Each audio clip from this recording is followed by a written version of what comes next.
네, 소개받은 안태준 교수입니다. 예, 안녕하십니까?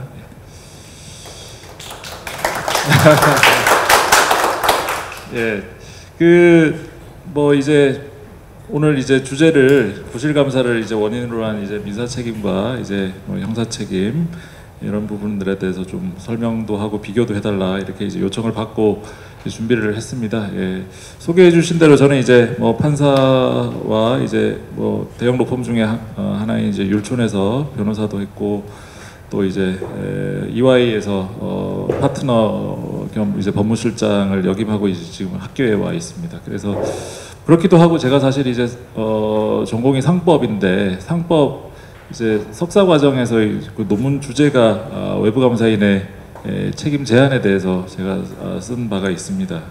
그래서 과거부터 실무를 하기 전부터 저는 이제 그 외부 감사인의 책임에 대해서 여러 가지 이제 공부도 많이 사실 법조계에서 이런 외부 감사인의 책임에 대해서 그렇게 공부하고 논문을 쓰는 사람이 많지는 않거든요. 그래서 나름 공부를 좀 했었고 해서 아주 저는 이 주제에 대해서 의뢰를 받고 흔쾌히 이렇게 이제 발표를 맡겠다고 이제 했습니다. 자, 그래서 말씀하신 대로 제가 나름 충실하게 그 PPT를 만들어 놨기 때문에 내용은 이제 거기 상당 부분을 이제 보시면 될 것 같고 여기 이제 크게 봤을 때 이제 민사 책임과 이제 형사 책임이 있는데 민사 책임 같은 경우에는 이제 말 그대로 이제 손해배상 책임인 건데 손해배상 책임에 있어 가지고 사실 근거가 여러 가지 이제 법률들이 있습니다. 여기 나오는 것처럼 이제 자본시장법도 있고 이제 외감법, 외부감사법도 있고 또 민법도 있죠. 그래서 이제 각 법률마다 약간씩 이제 뭔가 요건이나 이런 것들이 좀 다른 부분들이 있고 한데 결국은 이제 투자자나 뭔가 손해배상 청구 소송을 하는 사람들은 결국은 가능성이 있는 건 이제 결국은 다 잡고 늘어지기 때문에 보통은 이 세 가지 이 손해배상 청구 이 근거가 될 수 있는 법률들을 다 주장을 하죠 보통. 그래서 그 자본시장법을 보면 이제 그 감사인 외부 감사인이 책임을 질 만한 그 손해배상 책임 규정이 크게 봤을 때 세 가지가 있습니다. 하나는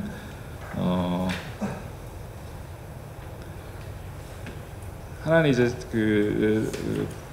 우리가 이제 자본시장법에서 크게 다루는 게 두 가지가 있는데 하나는 이제 공시, 그러니까 상장 회사로 하여금 이제 회사의 여러 가지 정보들을 정확하게 투자자들한테 이제 알리도록 하는 공시가 중요한 한 축이고 자본시장법에서 또 한 축이 이제 불공정 거래 행위를 이제 하지 말라 하는 건데 그 공시와 관련해서 이제 아시다시피 이제 IPO를 하거나 이제 IPO 이후에 이제 회사가 계속 유지되고 있는 중에서도 회사는 사업 보고서를 통해서 계속 공시를 하게 되죠. 그래서 이제 IPO 할 때 이제 하는 공시를 흔히 이제 발행 시장 이제 공시라고 하고 이제 사업 보고서를 통해서 하는 걸 이제 유통 시장 이제 공시라고 하는데 사업 보고서에 당연히 우리 감사인의 의견이 들어가고 또 IPO 할 때도 이제 그 회계법인들이 이제 감사를 해서 이제 의견들이 이제 포함이 보통 되죠.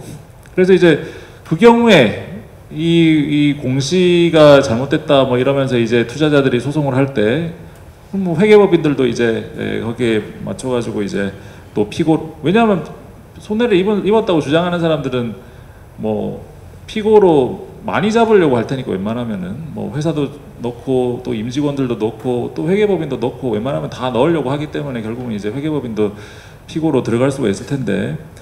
그러면 그럴 경우에 여기서 이제 공시 관여자라고 했는데 그럼 공시 관여자로서 이 회계법인이 책임을 질 거냐 하는 문제가 있는데 우리 자본시장법에서는 이제 125조 1항에 발행시장 공시와 관련한 이제 손해배상 책임 규정이 있고 그다음에 밑에 쭉 이제 또 다른 쭉 보시면 이제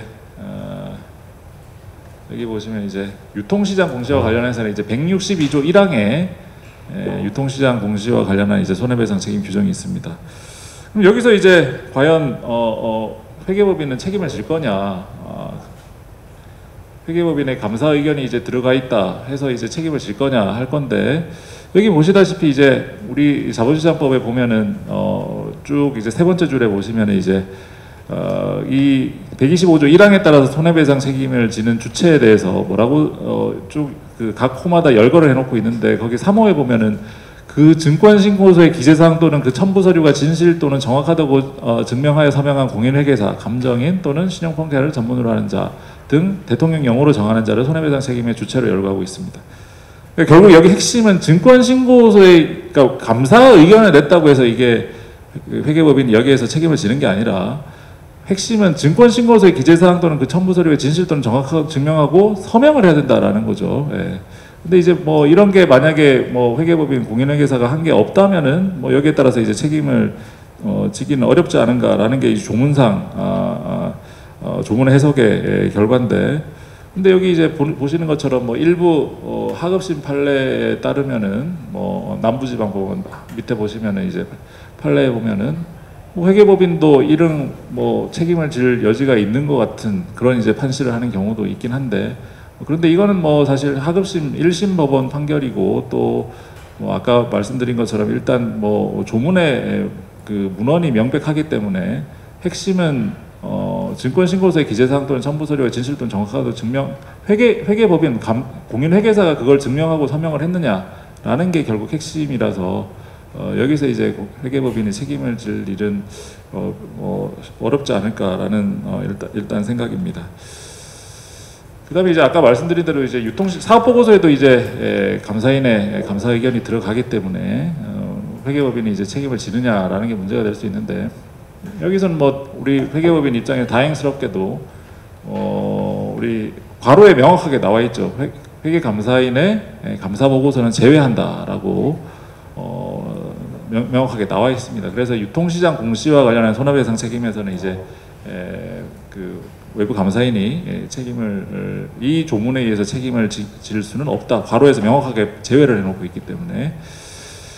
그 다음에 이제 방금 말씀드린 거 이제 공시에 관한 공시와 관련한 이제 손해배상 책임 규정인데, 그런데 이제 170조 1항에 보면은 여기 나와 있는 것처럼 명시적으로 이제 감사보고서 작성자로서의 이제 회계감사인의 손해배상 책임에 관해서 준용한다 이렇게 되어 있습니다. 그러니까 용어가 사실은 이제 외관법 뒤에서 보는 이제 외관법하고는 조금 다르죠. 자본시장법에서는 이제 회계감사인, 그 다음에 이제 회계감사 이런 용어를 쓰는데 잘 아시다시피 이제 우리 외관법으로 가면 이제 감사인, 그 다음에 외부감사라는 용어를 씁니다. 그 적용되는 용어가 의미가 조금씩 다르긴 하지만은 아무튼 이 자본시장법에서는 일단 회계감사인의 손해배상 책임 하면서 이제 회계감사의 감사보고서 작성으로 인한 이제 손해배상 책임에 대해서 이제 규정을 하고 있다라는 겁니다. 그래서 이거는 뭐 명확하게 이제 이 조문에 따라서는 이제 손해배상 책임을 질 수가 있는 거죠. 그러면 이제 그 요건이나 이런 것들이 어떻게 되느냐는 이제 뒤에서 보는 거고요. 그 다음에 이제 아까 말씀드린 대로 이제 외관법 31조 2항, 사실은 이제 외관법이 워낙 자주 개정이 되다 보니까 이 조문 위치가 사실은 계속 바뀌고 그러는데, 지금 아무튼 법률에서는 이 외부감사인의 손해배상 책임이 31조에 규정이 되어 있습니다. 그래서 여기 나와 있는 것처럼 이제 이 항에서 제3자한테 이제 허위 기재나 기재 누락 뭐 이런 것들로 인해서 이제 손해배상 책임을 질 수 있다 이렇게 되어 있습니다. 그래서 아까 말씀드린 것처럼 자본시장법 아까 봤던 그 170조 규정하고 이 외관법 31조 규정은 이런 뭐 비슷한 것 같지만은 일단 용어가 다르기 때문에 그 적용되는 대상이나 이런 것들은 조금씩은 다르다. 그러니까 외부 감사인이라고 하면 결국은 이제 외관법에서 정하는 그 결산 재무제표에 대한 소위 말하는 이제 의무적인 그 법정 감사를 할 때 그 감사인을 말하기 때문에 적용 대상 내지는 요건은 조금 다르다라고 이제 볼 수가 있는 겁니다. 그래서 외관법상으로는 뭐 뒤에서도 얘기 드리겠지만은 법정 의무 그 외부 감사가 아닌 그냥 임의 감사의 주체로서의 그 회계법인은 적용 대상이 아니다라는 겁니다. 자, 그 다음에 이제 여기 나와 있는 것처럼 자본시장법은 기본적으로 이제 투자자를 보호하기 위한 겁니다. 투자자. 그러니까 거기 자본시장법은 이제 그 적용 대상에 보면 이제 금융 투자 상품 쭉 이제 열거가 돼 있고, 뭐 그 중에 이제 가장 대표적인 게 우리 이제 그 지분증권으로서 이제 주권, 소위 말하는 이제 주식 투자자가 가장 이제 여기서 가장 관련성이 큰 거죠. 예. 그래서 여기서 그 외관법, 자본시장법에서는 결국 원고, 손해배상 청구를 할 수 있는 사람은 이제 투자자라는 건데, 예. 외관법은 뭐 그 손해배상 청구를 할 수 있는 주체에 대해서 뭐 투자자로 국한을 해놓고 있지는 않습니다. 그래서 뭐 기본적으로는 뭐 소위 말하는 이제 주식 투자자, 주주 이외에도 나머지 사람들도 이제 손해배상 청구의 주체가 될 수 있다라는 거고. 그 다음에 뭐 뒤에서 좀 더 구체적으로 얘기하겠지만은 조금씩 그 요건들, 요건이 완화가 돼 있는 부분들이 자본시장법하고 외환법에 조금씩 다릅니다. 예, 그 부분이 좀 차이가 있는 거고요. 그 다음에 이제 민법에 보면 이제 750조에 뭐 아는 분들도 있겠지만은 일반적으로 그냥 뭔가 잘못된 사람들은 잘못한 일을 한 사람으로 인해서 뭔가 피해를 입은 사람은 손해배상 청구를 가진다. 불법행위에 기한 손해배상 책임을 규정을 해놓고 있습니다. 그거는 뭐 꼭 비단 뭐 이런 외부 감사에 국한된 일은 아니고 뭐 우리 일상생활에서 일어나는 잘못된 일에 대해서 다 이제 손해배상 청구의 근거가 될 수가 있는 거죠. 뭐 그러니까 모든 뭐 그런 위법행위들이 다 대상이 될 수가 있기 때문에 당연히 외부 감사인이 뭔가 잘못해서 부실 감사를 했다. 그것도 당연히 불법행위가 될 수가 있는 겁니다. 그래서 민법상 이제 불법행위에 기해서도 외부 감사인은 손해배상 책임을 질 수 있다라는 거고요. 그러면 이제 구체적으로 어느 경우에 어떤 요건 하에서 이제 손해배상 책임을 지느냐, 그게 이제 문제가 되는데 결국은 사실 제가 이제 석사 논문 쓸 때도 하나의 그 일종의 그 동기 그러니까 뭔가 이걸 다뤄야 되겠다고 생각을 한 게, 우리가 이제 아까도 말씀드린 것처럼 뭔가 뭐 일반적으로 당연히 잘못한 일을 한 사람은 뭐 그로 인해서 생긴 손해에 대해서 이제 손해배상 책임을 져야 된다라는 게 맞는데, 근데 뭔가 이 외부 감사, 회계 감사라는 거는 좀 생각해 보면 그 실무나 어떤 그 본질을 생각해 보면 이거로 인해서 뭔가 손해배상 책임을 다 지는 게 맞냐, 또는 이게 이 손해배상 청구가 제대로 이게 판단이 될 수 있느냐라는 거에 대해서 약간 의문이 들었습니다. 뭐냐 하면 이제 우리가 이제 이 외부 감사인의 그 부실 감사로 인한 손해배상 책임은 결국은 회사에서 뭔가 회계 부정이 있었고 그로 인해서 뭔가 이제 뭐 당연히 뭐 그런 걸로 인해서 뭐 재무제표가 왜곡되고 그러면 투자자의 손해는 생기겠죠. 그런데 이제 상장법인 같은 경우, 주권 상장법인 같은 경우에 당연히 뭐 우리 외부 감사를 받아야 되니까 의무적으로. 근데 이제 그 재무제표에 대해서 이제 외부 감사를 하게 되는데, 그 많은 사람들이 이제 오해하는 게 그 회계 부정을 적발해내는 게 이제 이 외부 감사의 목적 내지는 이제 이 회계 감사의 목적이 아니냐라고 일반인들은 많은 경우에 그런 생각을 많이 한다라는 거고, 그거는 비단 일반인들뿐만이 아니라 법조계에 있는 사람들도 뭐 이런 부분에 대해서 평소에 관심이 없었던 분들은 뭔가 회계 부정이 일어나면은 그 감사인들도 책임을 져야 되는 거 아닌가라는, 소위 말해서 회계 부정이라는 결과에 대해서, 그러니까 감사인들이 뭔가 감사를 제대로 했는지에 대한 그 절차를 제대로 심리를 하는 게 아니라 뭔가 회계 부정이라는 그 결과에 대해서 책임을 이 감사인들한테 물을 여지가 많이 있는 거 아닌가라는 구조적으로 그런 생각을 많이 하게 됐고, 그래서 사실 이제 외국에서도 이런 상황에서 그 회계법인들은 딥 파켓, 왜냐하면 회사는 이미 회계 부정 이런 걸 했을 때는 이미 재무 상태나 이런 것들이 망가질 대로 망가진 상태이기 때문에 결국은 투자자들이 피고로 삼을 만한 대상은 회사가 아니라 오히려 이제 회계법인은 그래도 계속 뭐 돌아가니까, 그래도 뭐 어느 정도 돈은 있으니까 거기를 이제 딥파켓, 그러니까 주머니가 두툼한 사람으로 이제 여겨가지고 거기를 이제 피고로 삼아가지고 이제 소송하는 경우가 많다. 뭐 이런 이제 외국에서도 그런 논문이 많이 있는데, 그래서 그런 부분에서 이게 이 외부 감사인의 책임이라는 게 이게 그 결과론적 책임으로 흐를 가능성이 우려가 있다라는 거고, 그거를 그러면 우리 법률적인 요건이나 그 다음에 이제 사법부에서 어떻게 걸러내야 되느냐, 그게 이제 사실은 좀 중요한 과제일 것 같습니다. 그래서 그런 부분들에 대해서 여기 이제 이 요건들을 어떻게 이제 봐야 되느냐라는 건데, 우선은 여기 가장 핵심적인 게 이제 아까 이제 조문에서도 봤지만은 기본적으로 이제 우리 법에서는 귀책 사유라고 하는데, 그러니까 고의 또는 과실에 의한 주의 의무 위반이 인정이 돼야 됩니다. 그러니까 뭔가 감사인들이 정해진 기준이나 절차를 안 지켜야 된다라는 거죠. 예, 그걸 안 지키고 이제 감사를 해서 또 그 감사 의견을 이제 도출을 했을 때 이제 그때 결국 이 책임이 인정돼야 된다라는 건데, 여기서 이제 주목할 부분은 고의뿐만이 아니라 과실.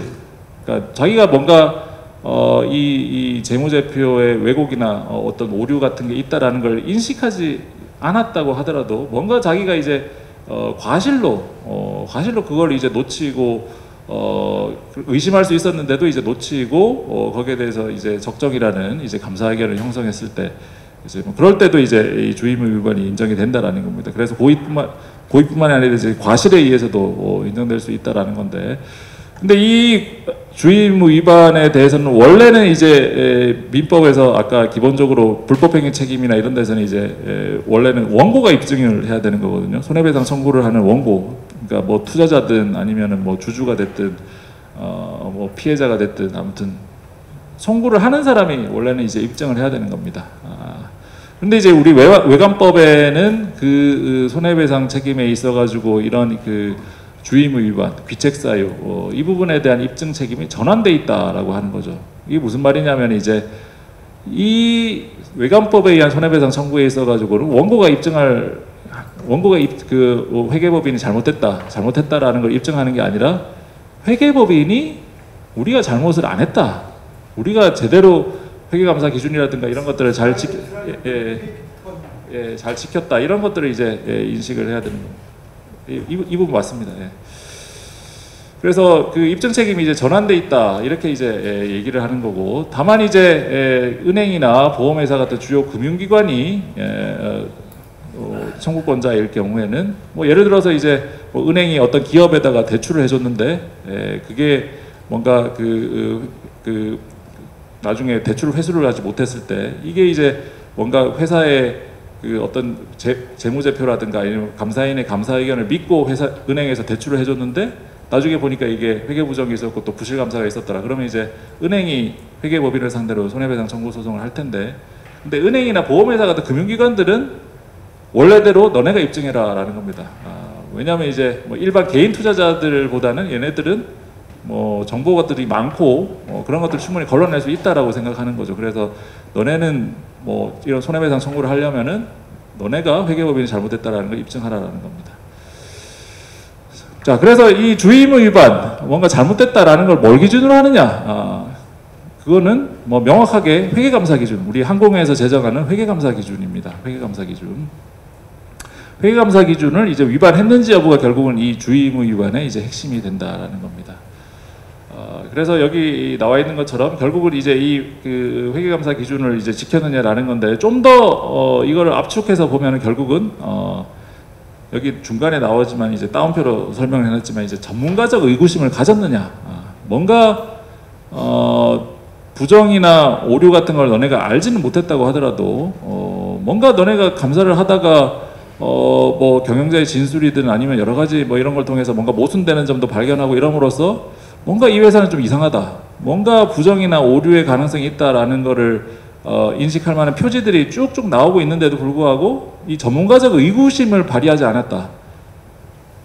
그냥 기본적으로 우리 회계감사 기준에 보면 이제 피감 회사가 제출한 자료는 이런 진실한 걸로 이제 믿는다라는 게 나오는데, 뭐 그렇다고 해서 무조건 믿는다, 그걸 근거로 회사가 제출한 자료를 믿어서는 안 되고 전문가적 의구심을 항상 머릿속에 생각을 하고 뭔가 부정이나 오류의 가능성을 시사하는 뭔가 그런 지표들이 나온다 그러면은 너네가 감사 절차나 이런 것들을 다시 수정하고 뭔가 감사 대상이나 이런 걸 좀 더 확대하고 이런 걸 하라라는 겁니다. 그걸 안 하고 그냥 만연히 이제 감사 절차를 진행해서 감사 의견을 형성했다. 그러면 너네는 이제 우리 회계감사 기준을 위반했다라는 겁니다. 그래서 핵심은 뭐 쭉 오늘 이제 강연의 핵심은 결국 이제 전문가적 의구심을 우리 회계감사인이 제대로 가졌느냐라는 게 결국 핵심이라고 볼 수가 있을 것 같습니다. 그렇지만 아까도 뭐 초반에도 이제 말씀을 드렸지만은 기본적으로는 그런데 회사의 어떤 재무제표의 부정이나 오류가 결과론적으로 밝혀졌다고 해서 거기에 대해서 결과 책임을 지는 건 아니다라는 거죠. 그런 게 이제 밝혀졌다고 하더라도 감사인이 충분히 뭔가 의구심도 가졌고 그래서 충분히 뭔가 확인 절차도 거쳤음에도 불구하고 그걸 발견하지 못했다. 그러면은 그거에 대해서 우리 회계법인이 책임을 지는 건 아니다라는 겁니다. 그래서 물론 이런 표현들이나 이런 요건들이 좀 추상적인 좀 법률 용어나 법률 이런 거라서 좀 안 와닿으실 수도 있겠지만은 어느 정도는 좀 그런 걸 좀 이해를 하시고 들어주시면 좋을 것 같습니다.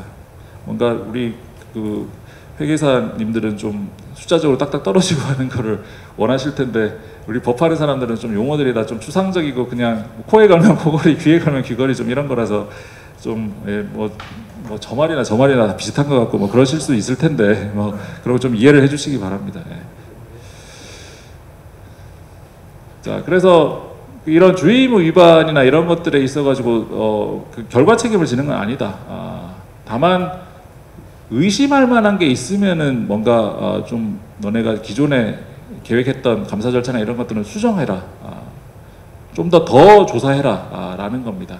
그리고 조금씩 판례마다 좀 논란이 있긴 한데 대법원 판결에 보면 이제 요즘 이제 많이 문제되는 게 이제 금융기관 같은 데서 횡령이 많이 일어나잖아요. 직원들이 횡령하고 많이 하는데 이제 그런 데서 금융회사뿐만이 아니라 일반 회사에서도 직원들이 자금 관리하는 사람들이 이제 횡령을 많이 했다 이런 게 많이 나오는데 보통 그런 것 관련해 가지고 우리 그 회계법인들이 우리 그 예금 잔액 조회 같은 거를 이제 금융기관에다가 할 때 그 금융기관의 주소 그러니까 이 조회처의 주소를 본인이 직접 확인하는 게 아니라 이제 피감사 회사의 직원의 도움을 받아가지고 그냥 이제 예를 들어서 횡령을 직접 한 그 사람이 그냥 그거를 소위 말해서 이제 허위로 주소를 허위로 해가지고 허위의 그 조회서를 받아온 걸 그대로 믿고 한 게 많이 문제가 되는데 실무상으로.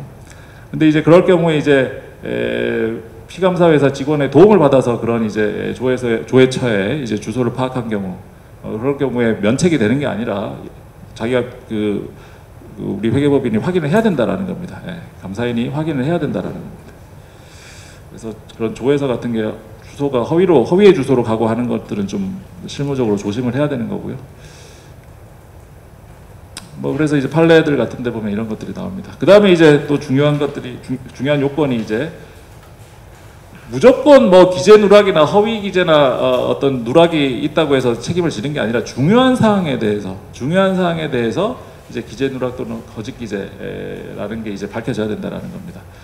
근데 사실 여러분들 잘 아시겠지만은 우리 감사 보고서 내용이 그렇게 복잡한 게 아니잖아요. 복잡한 게 아닌데 그럼 뭐가 중요한 사항이냐? 뭐가 약간 거기서 약간 좀 혼동이 오실 수가 있는데.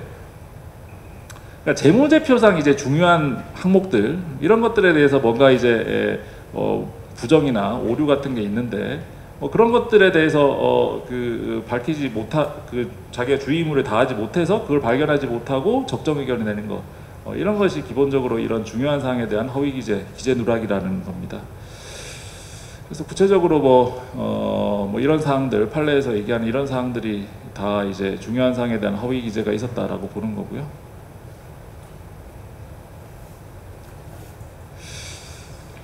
그 다음에 이제 또 손해배상 책임에서 중요한 요건이 이제 인과관계가 있어야 된다라는 겁니다. 그냥 부실감사가 있었고 피해자의 손해가 있었다고 해서 다 손해배상 책임이 인정되는 게 아니라 원고가 주장하는 그 손해하고 어떤 우리 피고인 회계법인의 어떤 부실감사 사이에 인과관계가 있어야 된다.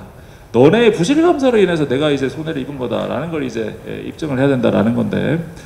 근데 이제 거기에 대해서 우리 외관법에 보면 이를 믿고 이용한 그러니까 감사 보고서를 믿고 이용한 제3자에게 이제 손해배상 청구를 인정한다 하기 때문에 거래 인과관계가 인정돼야 된다라는 거죠. 인정돼야 된다라는 겁니다. 근데 사실 이제 우리 투자를 하면서 사실은 주식 투자할 때 우리 저도 개인 투자자 중에 한 명이라서 주식 투자를 하기도 하지만은 감사 보고서를 실제 보고 주식 투자 여부를 이 회사 주식을 투자하겠다 결정하는 사람들이 사실 많지는 않죠. 당연히 이제 뭐 그냥 뭐 소위 말하는 이제 풍문이나 뭐 아니면 이제 신문 기사나 뭐 아니면 일반적인 그 회사에 대한 정보 이런 거를 바탕으로 투자 여부를 결정하지, 사실 감사 보고서를 실제 자기가 입수하고 그걸 보고 사실을 뭐 결정하는 경우가 잘 없는데, 그럼 그럴 경우에 이거를 인과관계를 부정할 거냐? 그건 아니다라는 겁니다. 예. 그래서 우리 판례는 이 거래 인과관계는 그냥 추정을 합니다. 추정. 이건 약간 주식시장의 어떤 본질, 특징하고 약간 관련이 있는 건데, 우리 주식시장에는 이론적으로 이제 우리 증권 이론에 보면 이제 시장 사기 이론, 시장에 대한 사기 이론, 자본시장 효율성 가설이라는 게 있습니다. 예. 이게 뭐냐면 이제 효율적인 자본시장에서 거래되는 증권의 가격은 공개된 모든 중요 정보를 반영하고 따라서 부실 공시도 반영한다라는 거고, 그래서 일반 투자자는 모든 정보를 고려하기보다는 증권의 가격이 공개된 그 모든 그 가격이 모든 그 정보를 반영하고 있다는 가격의 진실성에 따라서 이제 증권을 거래한다라는 겁니다. 그러니까 그래서 일단 시장 가격에 증권을 거래하였다면은 그냥 모든 중요 정보를 신뢰하였다는 사실이 이제 추정된다라는 겁니다. 이게 이제 시장에 대한 사기 이론, 자본시장 효율성 가설이라는 건데, 이런 이론적 기초에 따라서 우리 판례는 거래 인과관계는 주식 거래에 있어서 이 거래 인과관계 투자자는 당연히 이제 감사 보고서는 신뢰하고 투자를 했다라고 추정을 합니다. 예. 그래서 이런 거는 이제 추정이 된다라는 거고, 다만 이제 예금 거래를 한 사람이 손해배상 청구를 하면서 외관법을 근거로 손해배상 청구를 했는데, 뭐 예금 거래를 하는 사람이 감사 보고서를 직접 확인했다라는 거랑 그거랑은 뭐 별로 연관성이 없다. 뭐 이렇게 해서 거기에 대해서는 이제 이 인과관계 추정을 안 한다라는 이제 판례가 있다라는 거고요. 그다음에 이제 손해액의 추정. 사실은 이제 실무에서는 손해배상 청구 소송을 하게 되면 손해액을 입증하는 게 사실 제일 중요한 건데, 원고에서 입증을 해야 되는 겁니다. 내가 그냥 말로서 내가 얼마 피해 입었다라는 게 아니라, 이게 왜 내가 주장하는 뭐 예를 들어서 1억이면 1억이 왜 이게 이 부실 감사로 인한 피해액이다라는 거를 입증을 해야 되는 겁니다. 예. 사실 기술적으로 상당히 어려운 부분인데, 그래서 우리 자본시장법에서는 이 손해액에 대해서 그 추정을 해놓고 있습니다. 그냥. 예. 그러니까 취득을 예를 들어서 그 주주가 주식을 샀을 거 아니에요. 그 주식을 산 사람이 예를 들어서 자기가 부실 감사로 인해서 손해를 입었다라고 주장을 할 때, 그 손해액은 기본적으로 자기가 사면서 지불한 금액, 그 취득 금액하고 자기가 지금 들고 있는 가격, 그러니까 이 손해배상 청구서 변론 종결 시의 가격하고 그 차액만큼의 손해를 입었다라고 추정을 하는 겁니다. 예. 그게 이제 자본시장법에는 규정이 있는데, 근데 이런 추정 규정이 외관법에는 없기 때문에 외관법상 손해배상 청구 소송에서는 이런 손해액을 직접 입증을 해야 된다라는 거고, 그 다음에 이제 자본시장법에서는 그 손해액 중에 자기 책임이 아니다라는 걸 피고가 입증함으로써 그 부분에 대해서 책임을 지지 않는다 해가지고 일부 손해 인과관계 부분에서 입증 책임을 전환해 놓고 있다, 이런 이제 설명을 하고 있고요. 이런 부분들은 좀 기술적이라서 그렇고, 그다음에 아까 말씀드린 것처럼 이제 이 손해배상 책임에서 외관법상 이 손해배상 책임 같은 경우에는 이제 그 법정 감사를 하는 그 외부 감사인 많이 이제 여기서 말하는 그 손해배상 책임의 주체가 될 수 있다라는 겁니다. 그다음에 이제 형사 책임에 대해서 볼 텐데. 형사책임 같은 경우에는 이제 우리가 이 외관법에 이런 식으로 그 부실감사에 대해서 이거 자체를 구체적인 이런 죄명으로 해가지고 형사처벌을 하는 사실 입법내는 잘 없습니다. 예. 대부분 이런 부실감사나 이런 것들은 소위 말하는 이제 증권법에서 증권법상의 사기 혐의가 인정이 되면 거기에 따라서 이제 형사처벌을 하는 경우는 있어도, 딱 부실감사 자체를 뭔가 죄목으로 딱 이렇게 해가지고 이렇게 형사처벌하는 입법내는 사실 그렇게 많지는 않은 것 같습니다. 잘 없는데, 우리 같은 경우에 이런 식으로 이제 부실감사에 대해서 이런 형사처벌 근거 규정까지 이제 두고 있다라는 겁니다. 그래서 외관법 39조 1항이 그 근거가 되는 건데, 근데 이제 공인회계사법에도 이제 보면은 이제 허위 보고에 대해서 형사 책임을 규정을 하고 있습니다. 그래서 보통 이제 부실 감사가 문제될 때는, 형사적으로 문제될 때 이 두 조문이 같이 문제가 이제 되는데, 근데 이제 이 두 조문은 각각 이제 별개의 구성 요건에 따라서 부실 감사가 있으면 다 문제될 수 있다라는 게 우리 판례의 입장입니다. 자, 그러면 이제 이 허위 감사 보고서 주체는 누가 되느냐라는 건데, 기본적으로 이제 아까도 말씀드린 것처럼 법정으로 이 외부 감사를 반드시 받아야 되는 그런 회사에 대해서 결산 재무제표에 대해서 이렇게 감사를 하는, 의무적인 그 법정 감사를 하는 그런 외부 감사인이 이 책임 형사 범죄의 주체가 될 수가 있는 거고, 임의 감사를 하는 거나 아니면은 뭐 반기 분기 보고서에 뭐 재무제표에 대한 감사나 확인 뭐 그런 의견 표명을 한 부분은 이런 그 허위 감사 보고서 작성자의 주체가 될 수 없다라는 겁니다. 그래서 그 책임의 주체가 한정이 돼 있다라는 거고요. 그다음에 아까 민사상 손해배상 책임하고 비슷하게 허위 감사 보고서 작성죄에 있어가지고도 기본적으로 이제 구성 요건은 감사 보고서의 기재 누락, 그다음에 거짓 작성입니다. 그러면 이 허위라는 건 뭘 말하느냐? 뭐 추상적인 내용이긴 하지만은 이제 자신의 인식 판단의 결과를 표현함에 있어서 그 인식 판단이 감사 보고서에 기재된 내용과 불일치한 것임을 알고서도 일부러 내용이 진실 아닌 기재를 한 때를 말한다. 그러니까 얘한테 적정 의견을 지금 주면 안 된다라는 것을 본인 스스로 알면서도 이제 적정 의견을 줬다. 여러 가지 분식의 증거나 이런 것들이 나왔는데도 이런 것들을 무시한 채로 또는 눈 감은 채로 그냥 이제 적정 의견을 냈을 때, 그때 이제 이 허위 기재가 있다라는 거죠.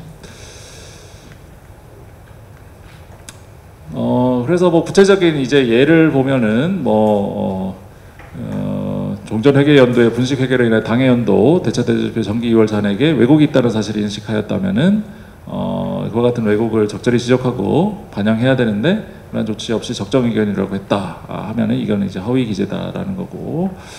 근데 이제 감사 보고서 부분에는 뭐 재무제표에 대한 감사 이외에도 이제 내부 회계 관리 제도에 대한 이제 검토나 감사, 뭐 그 적용, 기본적으로 이제 내부 회계 관리 제도를 주권상장법인 같은 경우에 이제 우리가 구축하고 운영하고 또 그 중에 이제 규모로 나눠 가지고 기본적으로는 검토를 받아야 되고 일정 규모 이상은 이제 감사를 또 받아야 되죠, 내부 회계 관리 제도에 대해서. 근데 그 부분이나 외부 감사 실시 내용 부분들로 감사 보고서가 이제 구성되어 있는데, 그 중에 이제 재무제표에 대한 감사를 제외한 나머지 부분은 거기에서 뭐 허위나 이런 게 있다고 해서 이 허위 감사 보고서 작성자의 대상이 될 수는 없다고 보는 게 우리 유력한 해석인 것 같습니다. 그다음에 이제 감사 보고서 기재 사항으로 감사 범위, 뭐 감사 의견, 이해관계인의 합리적 의사결정 유용한 정보를 이제 감사 보고서 기재 사항으로 열거를 하고 있는데, 그 부분들은 다 이제 이 허위 기재의 대상이 될 수 있다라는 거고. 그다음에 이제 이 기본적으로 형사 범죄는, 형사 책임은 고의가 원칙입니다. 예. 그러니까 기본적으로 과실범은 원칙적으로 처벌이 안 되는 게 원칙입니다. 과실범이 처벌되는 건 일부 명시적으로 근거가 있는 거, 예를 들어서 과실치사, 그러니까 실수로 사람을 죽였거나 실수로 사람을 다치게 하는 과실치상, 이런 것들 같이 우리 형법에서 구체적으로 과실범을 처벌하는 그 규정이 명시적으로 있을 때만 과실범이 처벌되는 거고, 형사범죄는 무조건 고의가 있어야지. 고의라는 건 알고도 그런 짓을 했다라는 거죠. 내가 사람을 죽일 거를 이제 알고 인식을 하면서 이제 그 사람을 죽였을 때 이제 기본적으로 이제 고의범이 되는 거고, 내가 저 사람을 죽일 의도는 없었는데 차 몰고 갔다 실수로 어떤 사람을 치였는데 그 사람이 죽었다. 그건 과실치사죠. 예. 근데 그럼 과실범은 기본적으로 처벌이 안 되는 건데, 과실치사는 처벌 규정이 있으니까 과실에 의해서도 이제 처벌이 되는 겁니다. 그래서 이제 우리 허위감사 보고서도 기본적으로 과실범을 처벌하는 규정은 없기 때문에 이제 고의로, 말 그대로 아까도 말씀드린 것처럼 뭔가 재무제표의 왜곡이나 누락, 왜곡이나 어떤 오류, 부정 이런 것들을 스스로 인식을 했는데 그걸 이제 눈 감은 채로 또는 무시한 채로 또는 회사와 결탁을 해가지고 그걸 이제 눈 감고 적정 의견을 냈을 때, 뭐 이런 것들이 이제 고의가 되는 거겠죠. 자, 그런데 미필적 고의라는 것도 사실은 이제 고의에 포함이 되는 겁니다. 그러니까 고의라는 게 이제 내가 저 사람을, 예를 들어서 난 저 사람을 죽이겠다 해가지고 칼 들고 와가지고 저 사람을 죽이는 거, 그게 이제 고의죠. 기본적인 고의인데, 근데 정말 저 사람을 죽일 수 있을 정도까지 때려놓고 뭐 복싱 선수나 뭐 사람을 진짜 죽일 정도의 어떤 그런 힘과 어떤 그런 걸 가진 사람이 저 사람을 저 정도 되면 사람을 충분히 죽일 수 있다라는 걸 예견할 수도 있고 충분히 인식할 수 있는데 나는 저 사람을 죽일 의도는 없었다. 그런데 난 저 사람이 정말 미워가지고 저 사람을 엄청 때렸다. 그러면 이 사람은 살인의 고의가 있느냐라는 겁니다.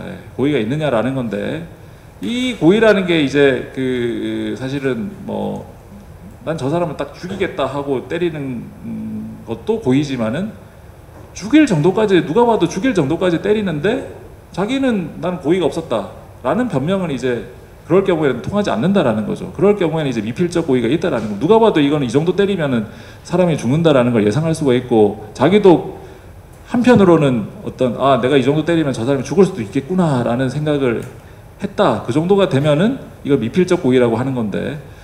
근데 당연히 이 미필적 고의라는 건 외관법상 허위감사 보고서에서도 이제 인정이 되는 겁니다. 그래서 사실은 이게 이제 과실하고 과실하고 이 미필적 고의 사이의 경계가 사실은 애매한 부분이다라는 거죠. 나는 사실은 이 회사가 뭐 나한테 철저하게 숨겼기 때문에 나는 몰랐다. 이 재무제표에 뭔가 왜곡이나 어떤 오류가 있었다라는 걸 몰랐다. 라고 해서 이게 다 오케이가 되는 게 아니라 여기서도 보시는 것처럼 뭔가 자기는 구체적으로 이 회사의 문제점을 인식은 딱 뚜렷하게 인식은 못했지만은 뭔가 이게 미심쩍은 부분들이 계속 나오고 하면은 이거는 의심을 품어야 되고 여기에 대해서는 이제 아까 말씀드린 것처럼 의구심을 가지고 뭔가 감사 절차를 확대하고 대상을 확대하고 이런 조치를 했어야 되는데 자기가 구체적으로 인식을 못했기 때문에 뭔가 미심쩍기는 하지만 그냥 넘어갔다. 하게 되면 이걸 이제 미필적 고의로 인정되느냐라는 건데 뭐 그런 부분들에 대해서 이제 미필적 고의를 이제 인정하는 이제 이런 판례들도 있기 때문에 사실 이런 부분들이 좀 주의해야 될 부분이다라는 거죠. 자, 그래서 이런 여기 써놓은 판결들이 보면은 이제 그런 미필적 고의를 이제 인정을 한 겁니다. 주로 이제 이런 회계 부정 또는 이제 부실 감사가 문제되는 회사들은 주로 이제 우리 판례들에서 문제된 뭐 여러분도 잘 아시다시피 큰 조선회사들, 그 다음에 이제 저축은행들이 주로 많이 문제가 됐었죠. 그래서 여기도 이제 저축은행 중에 하나였는데, 뭐 이런 부분들이 이제 미필적 고의가, 여부가 문제가 된데 인정을 한 겁니다. 예. 자, 그래서 이게 이제, 사실은 이제 우리가 요즘은 이제 판사들이 죄가 있다고 했을 때 뭐 마음대로 뭐 징역 몇 년 또는 뭐 벌금 얼마 이렇게 정하는 게 아니라 양형 기준이라는 걸 이제 양형위원회에서 매년 이제 업데이트를 해가지고 원칙적으로 이제 그 범위 안에서 여기 양형 기준에 나와 있는 범위 안에서 이제 형을 정하게 되는데 여기 나와 있는 걸 최근에 이제 지난달 보도 자료를 보면은 이제 감사 보고서 방금 봤던 허위 감사 보고서 작성죄 같은 경우에도 이제 향후에 이제 이런 형량 범위를 이제 정하겠다라는 겁니다. 아무튼 이게 앞으로 이제 뭐 중요성이 커진다라는 거죠. 그래서 이 부분들은 앞으로 이제 좀 더 주의 깊게 봐야 될 부분일 것 같습니다.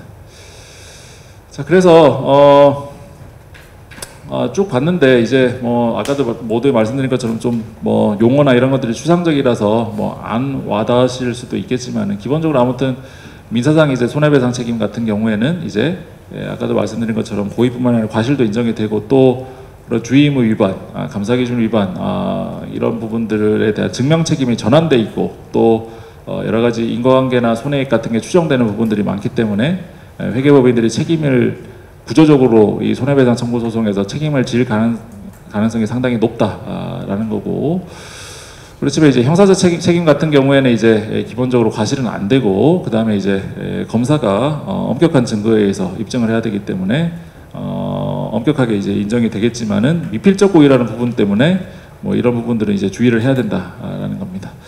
그래서 뭐 이런 책임이나 이런 것들이 이제 문제되는 걸 저도 이제 많이 봤는데 실무에서 우리 공인회계사분들이 이런 게 이제 문제되면 상당히 좀 많이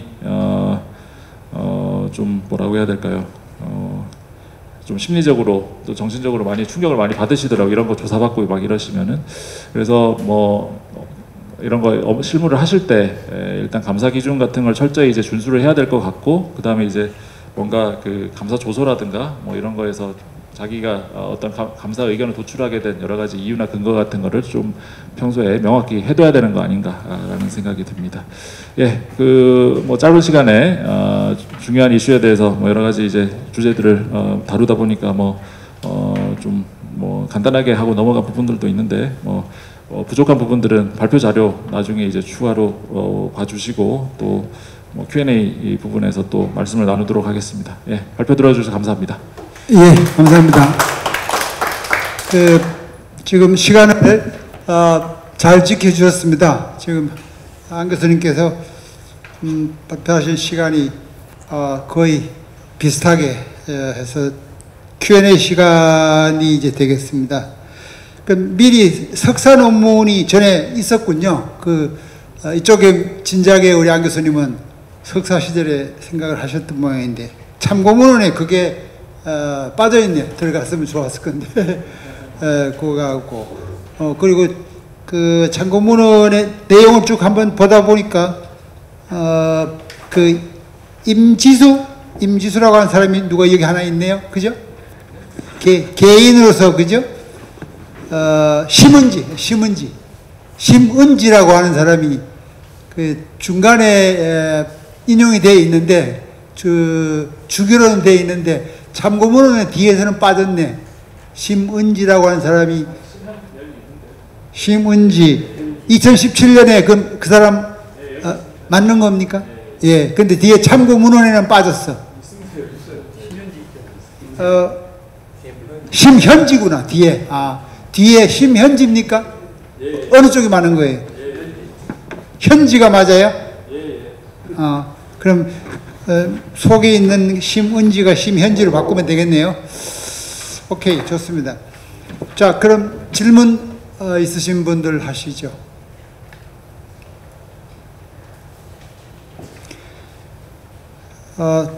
질문이 예.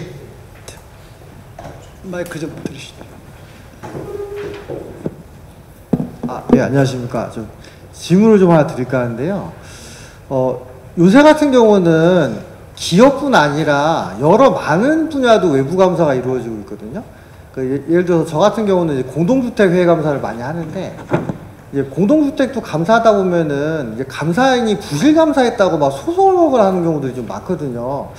그렇다면은 지금 현재 이제 기업에 대해서 적용되는 어떤 민형사상 책임이 다른 분야에서도 좀 준용이 될 수가 있는 건지, 아니면 좀 별도의 기준이 필요한 것인지 그걸 좀 여쭤보고 싶습니다.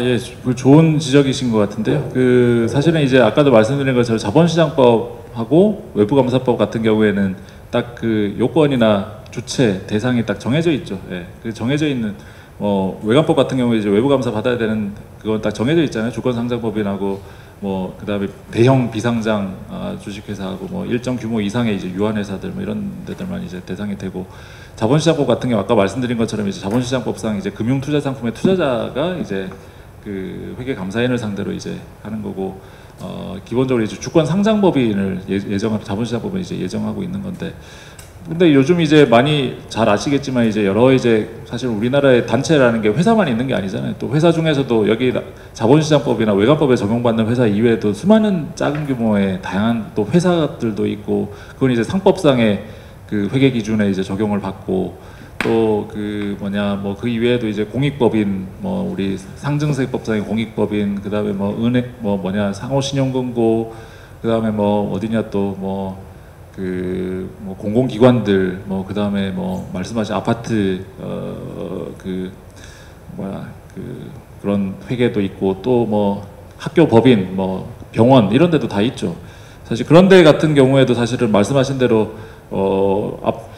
지금 감사를 이제 받는 데들이 점점 늘어나고 있고, 또 앞으로도 이제 늘어날 텐데, 그게 당연히 이제 실무상 거기에 대해서 아파트 입주자 대표회나 이런 데서 이제 소송을 할 수도 있을 거고, 그런 일들이 많이 벌어질 텐데, 아까도 말씀드린 것처럼 이제 민법 부실감사로 인한 손해배상 책임은 민사 책임에서는 그 외감법이나 자본시장법 이외에도 민법 일반 이제 손해배상 책임은 다 그런 것들을 다 커버하기 때문에 뭐 모든 일상생활에서 잘못된 행위라고 주장하는 부분들은 다 그걸로 이제 할 수가 있기 때문에 민법상 손해배상 청구 소송에 의해서 아마 이루어질 것 같고, 형법 같은 경우에는 뭐 잘 아시겠지만 죄형 법정주의가 있기 때문에 딱 그 어떤 뭔가 법에서 구성요건, 즉 범죄 구성요건으로 딱 규정을 해놓고 있는 게 아니면은 범죄는 될 수가 없습니다. 그래서 외관법상의 딱 그 요건에 맞는 그 허위 감사 보고서 작성하는 거 이외에 나머지 영역에서의 그런 이제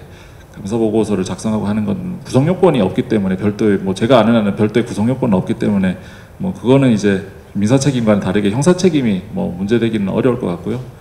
뭐 굳이 만들자면 기존에 있는 다른 범죄 가지고 뭐 어떻게 엮을 수는 있겠죠. 뭐 억지로 주장해 가지고 뭐 사기니 어쩌고 저쩌고 뭐 어쩌고 뭐 갖다 붙일 수는 있을 텐데, 아무튼 뭐 그 영역에서의 그 감사 보고서를 부실하게 작성했다고 해서 범죄가 따로 될 것 같지는 않습니다. 예, 그래서 뭐 그런 부분들에 대해서 뭐, 그런데 앞으로 이제 이런 뭐 회계 영역이 좀 더 넓어지고 하면 또 뭐 그 부분에서 또 어떤 또 법률이 나오고 하면 뭐가 또 달라질 수도 있겠죠. 예, 그 정도로 하겠습니다. 예.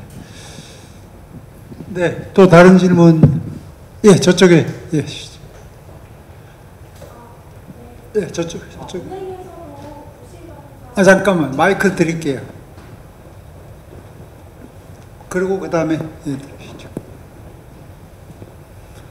저쪽에 기자님이 아마 질문하신 거예요. 예, 안녕하세요. 저는 아까 짧게 언급하셨는데 은행이 이제 원고가 되는 경우를 말씀을 하셨는데요. 좀 그것과 다르게 은행이 그러니까 이제 은행권에서 부실감사, 외감인의 부실감사가 발생해서 그런 손배 책임이 일어날 수 있는 가능성도 있는지 혹시 말씀을 해주실 수 있으면은 부탁드립니다. 저축은행에 대한 부실감사는 많이 문제가 됐죠. 예.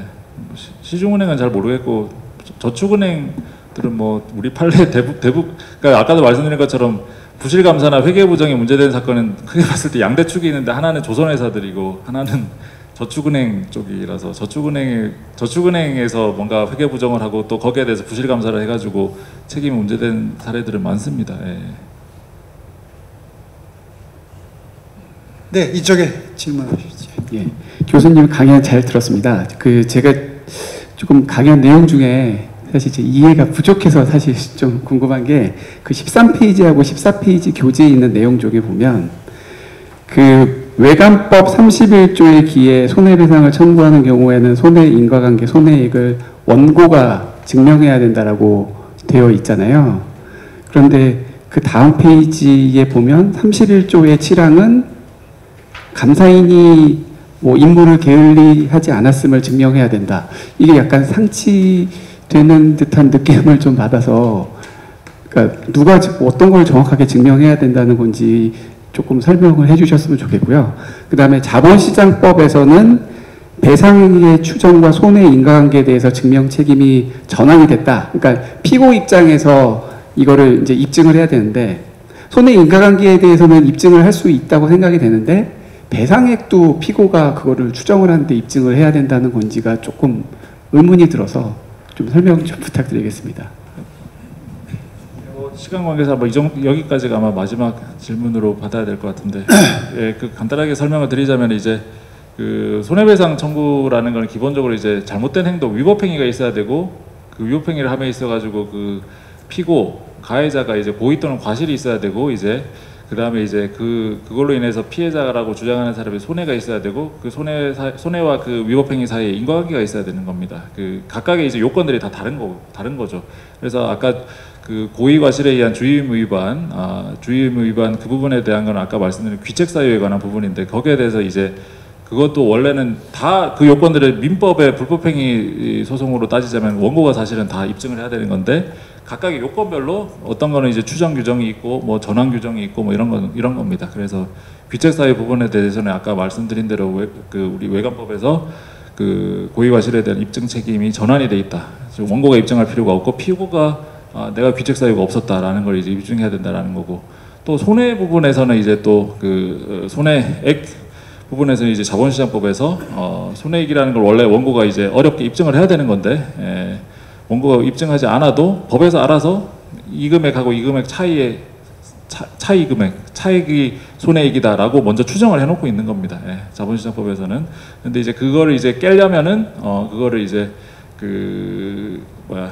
피고가 손해액이 저거보다는 더 작다 아니면 없다라는 걸 이제 피고가 입증을 해야 된다라는 거죠. 그러니까 각각의 요건별로 그게 이제 요건은 다 별개의 요건인 겁니다. 하나하나 다 입증을 원래는 다 하나 입증을 하고 따로따로 다 판단을 해야 되는 부분이죠. 그래서 그건 뭐 그렇게 이제 생각하시면 될 것 같습니다. 네. 그러면 다음 또 시간이 있어서 나중에 혹시 질문에 대한 답변에 충분하지 못한 점이 있으면은 한양대학의 우리 교수님한테 직접 이메일 같은 거 저희한테 부탁하시면 드리겠습니다. 그래서 나중에 보완하시도록 하실 수 있고요. 네, 오늘 발표해 주신 우리 안 교수님께 박수를 한번 부탁드릴까요? 감사합니다.